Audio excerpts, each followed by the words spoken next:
So as you know, every week we have we have a guest to come and inspire us. And this week we have a very unique guest in terms of Edwyn Van Rooyen. Is that? Hopefully I've got that right. That's pretty good. That's pretty good. Oh, fantastic.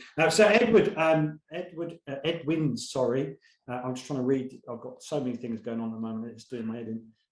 We have got, let me do your background in terms of what Edwyn's going to talk about. Quick screen come up. It's all about the inspiration this morning is about putting you first.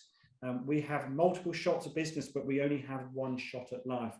Edwyn is one of the founders of a company called Teacup, who provide support.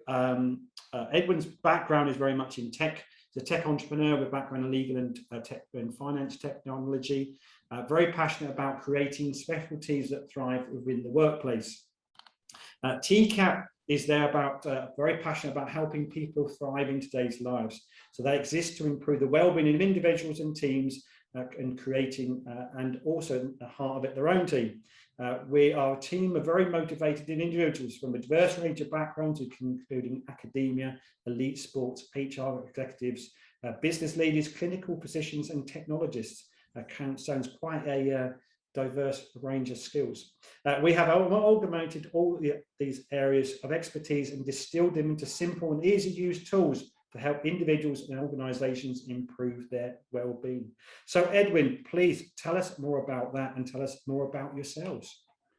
Thank you, Adrian. Well, welcome. Oh, hi, everybody again. So I thought we've put together a few slides, and I'm joined on the call today with one of my sort of teammates called Lewis Coleman. They work with me at Teacups. As Adrian said, Teacup is a technology business that was set up to help individuals thrive. And I'll tell you guys a little bit about it. Lewis will sort of help me there's a little bit of a live reflection. He can tell you guys more about himself. He's an ex-elite athlete. He swam for Great Britain, won a few Commonwealth medals, and is also Guinness World Record holder. So I think much more elite sport than me, but as Adrian said, our business is made up of a number of clinical doctors, psychologists, etc. And it was all set out to try and find that perfect blend between being healthy, happy, and successful. So I'll share a few slides and just tell you a little bit about our why. Can you all see that okay?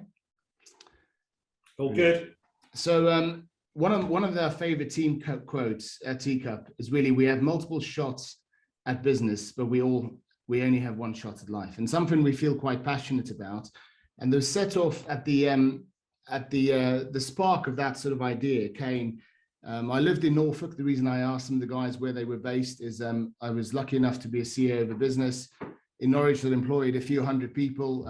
We grew very successfully. My background pre-technology was a solicitor, and basically I was quite lucky in this business, which we founded in 2006, that we grew. We had private equity. We raised in the middle of our journey. We raised about 30 million in private equity funds to help us accelerate it. And we exited that business in 2018.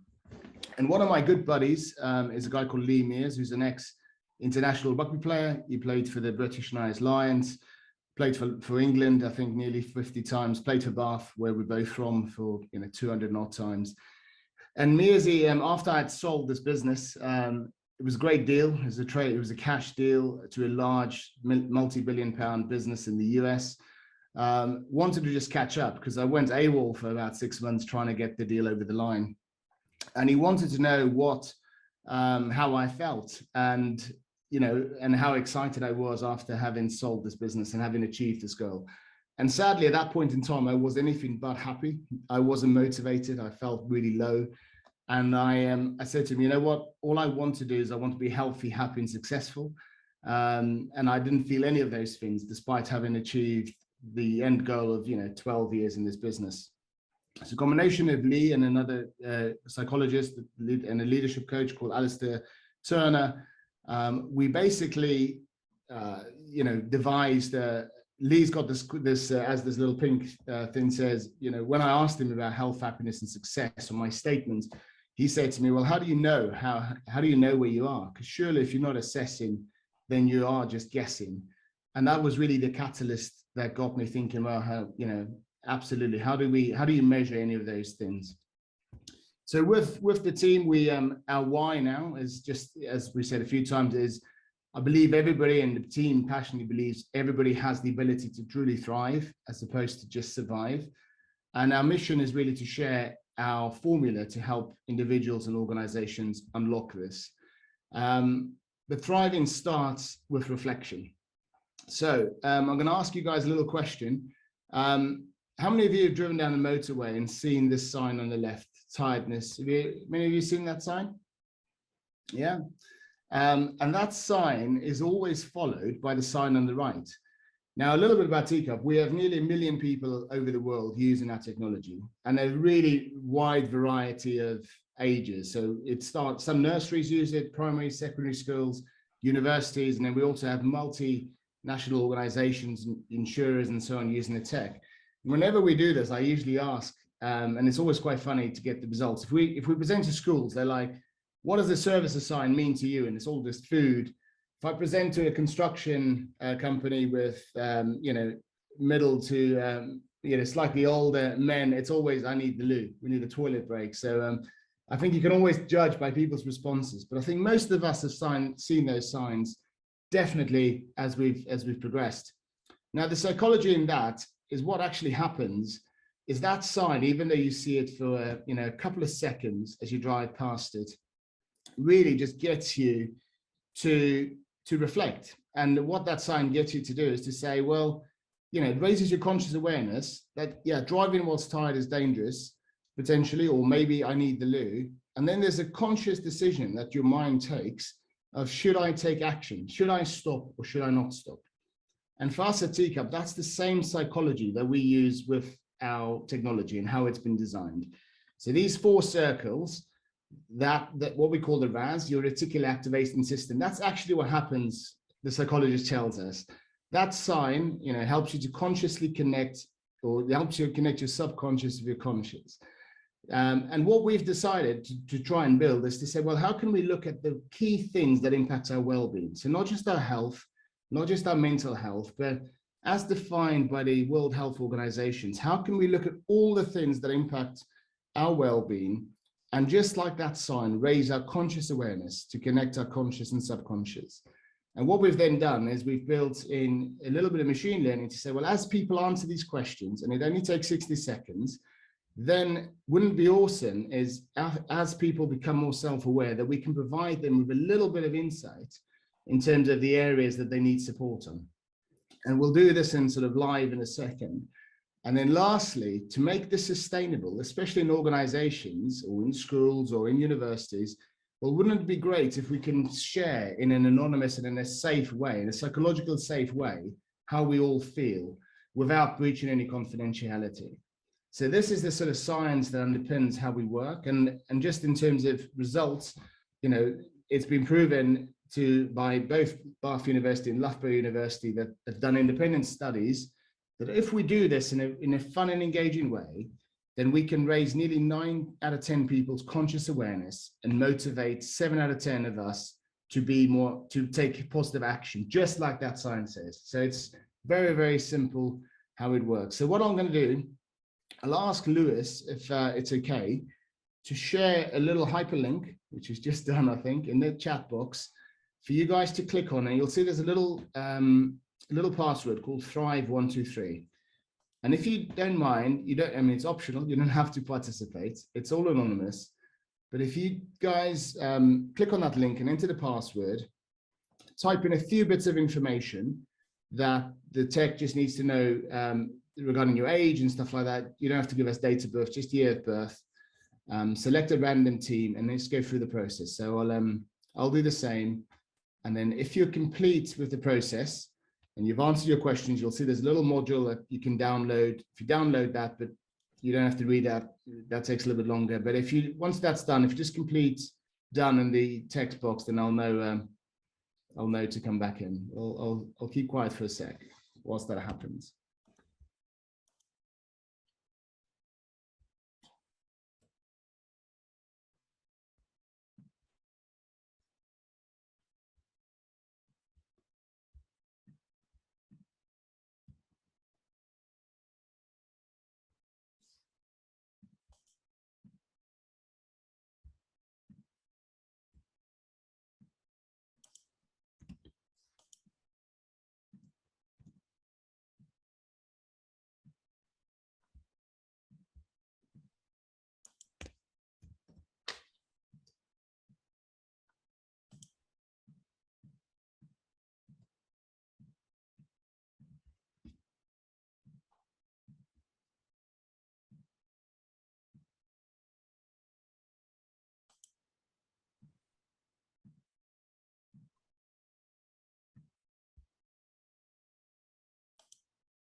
It's always a difficult one when they ask you about your health, isn't it?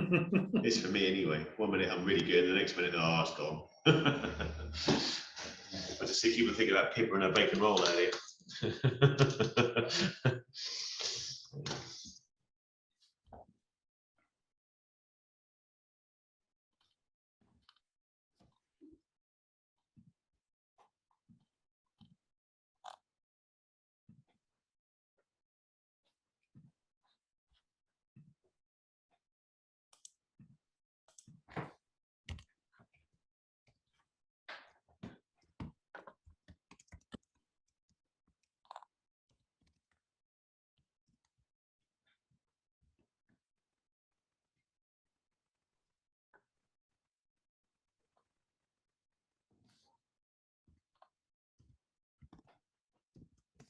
Brilliant. Anybody not done yet?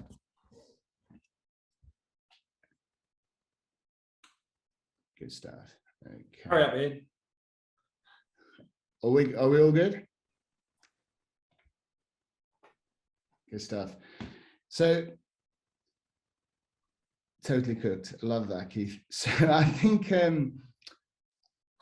that is, so one of the findings of TCAP. So just bringing it back.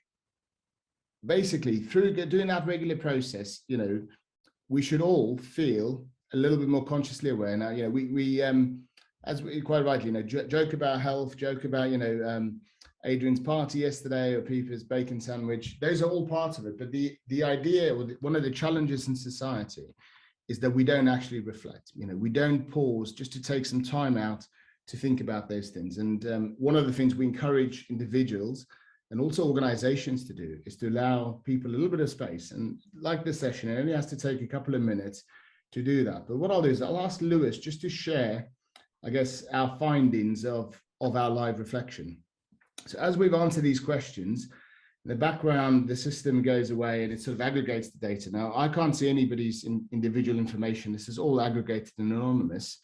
But what this does show is that, our happiness score is a little bit low. And as you answer this continuously, what we provide organizations and teams with is the ability to just reflect on, our health, happiness, and our success, and have some underpinning data. So coming back to that question that Lee asked me, if you're not assessing, then you're guessing. This just gives us some real insight in terms of how we're feeling as a group. And then, of course, everybody had the ability to download a module, which you can go and reflect on. I'll just share mine to give you a sort of sense of, mine for the day, just to give you an overflow of works. So when I answered my questions, my ambition today was a little bit lower. I should be feeling like a hit in the apex. I'm not quite there. But what the system's provided with is the ability to go and have a look around, either have a little bit of content that I can go and watch. If you click on one of these links, there's videos and podcasts that can help me, top up my blend, so to speak.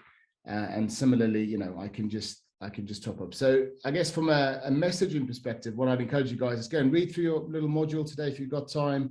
It works on mobiles or not, but just, clearly as a group, our happiness is a little bit lower today. And happiness is an interesting thing, and I'm nearly done with the old presentation, but I just wanted to sort of touch on something which is quite close to our heart. And I'll just share my slides again, especially with regards to happiness, because how can we impact our happiness? Is one thing, whenever that comes up as a group, the group's lowest scores. Now, underpinning our happiness, that would be our sleep, that would be our relationships and our mood. Now clearly that was trending the lowest as a group. And one of the key messages is quite often when diet or hydration or health is low, it's quite obvious what we should be doing. We should eat healthier, we should drink more water, we should do more exercise. But with happiness, it's quite an interesting one. And one of the things that we always advise our customers on, and especially the team, is to focus on what you can control, and the rest will follow. And they've got loads of case studies on that, but just thought I'll share this little slide. I'll probably get Lewis to talk through the elite athlete bit in terms of his balanced wheel, and then we'll look at it from a corporate athlete, how we apply that sort of science in our day-to-day lives. Brilliant, thanks, Ed. And yeah, and I guess as as an elite athlete, and I was very fortunate through my career, to be part of the GB program for a number of years. And as part of that program, I had professionals at my almost disposal, and I almost had one person to help me with each part of that wheel. I had a specific nutritionist, I had a psychologist. We had coaches just who were looking at our urine test. We test our urine all the time. We did mindfulness exercises, and a lot of people think, oh, how many hours did you swim in the pool? And yes, I did. I trained for a lot of hours and spent loads of time swimming in the pool, working on my actual swimming. But everything else that came into it, we used to try and give really equal focus. Things like our diet. If our diet and our sleep were off, that would then have a really negative impact on my ability to train. And it was almost this readiness to be able to train that was so important. And that was where, as you look at this wheel, everything came in balance. I had equal focus on my hydration, the same with my sleep.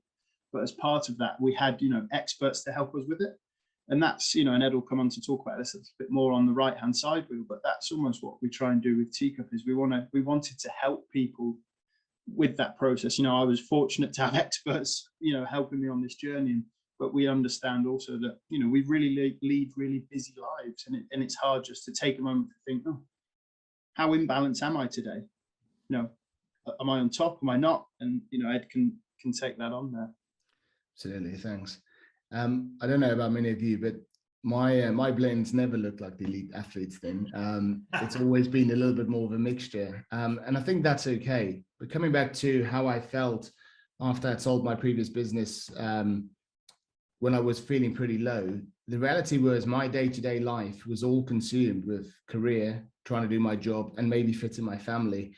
And rather than consciously thinking about diet, I used to call it, el desco, I don't know, eat at your desk, don't go, fit in sleep whenever it was a badge of honor to only sleep 3 hours, drink many beers and go again with the next day of the client. Now that's all okay if that's a bit of fun and socializing.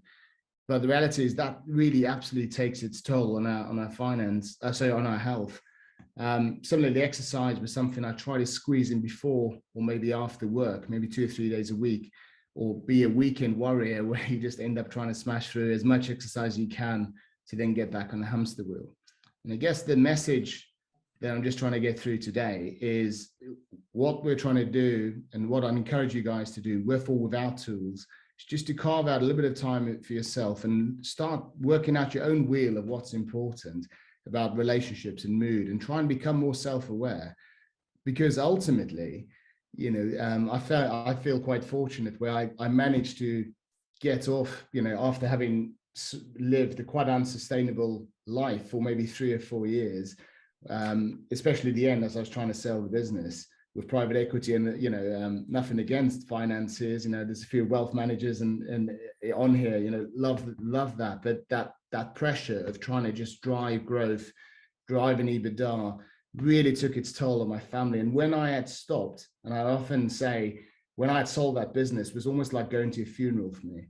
It should have been, it was that moment when I just paused and stopped, and I was almost shocked, thinking, wow, what now? And yeah, I should make more time. And the reality for me was, having grown up in South Africa, where many of my family was, by the time I had this pot of gold, I could fly first class wherever, but there's no point flying to South Africa if your family is not alive anymore. If my mum's not there anymore. And I had sacrificed all of those things to create this thing that I thought would make me happy. And I think what we're trying to get the world, young at heart, to do is just reflect often, just take 60 seconds a day, become a bit more self-aware of what is really important, what makes you healthy, happy, and successful. It's completely subjective. Your wheel will look completely different, and there's no such thing as a balanced wheel. But coming back to the title, and our overriding messages, we do have multiple shots at business. This stuff's really important, and it's great to see networking. It's even better to see networking for greater good. But ultimately, you only have one life, and when that's gone, that's gone. When your health's gone, you can't get it back. So yeah, I think our contact details are, I think as part of the pack. But if you get in touch or not get in touch, just make some time for yourselves and your colleagues. Build in some reflection, some healthy habits, and unlocking a sustainable future towards thriving is ultimately what we believe it's all about.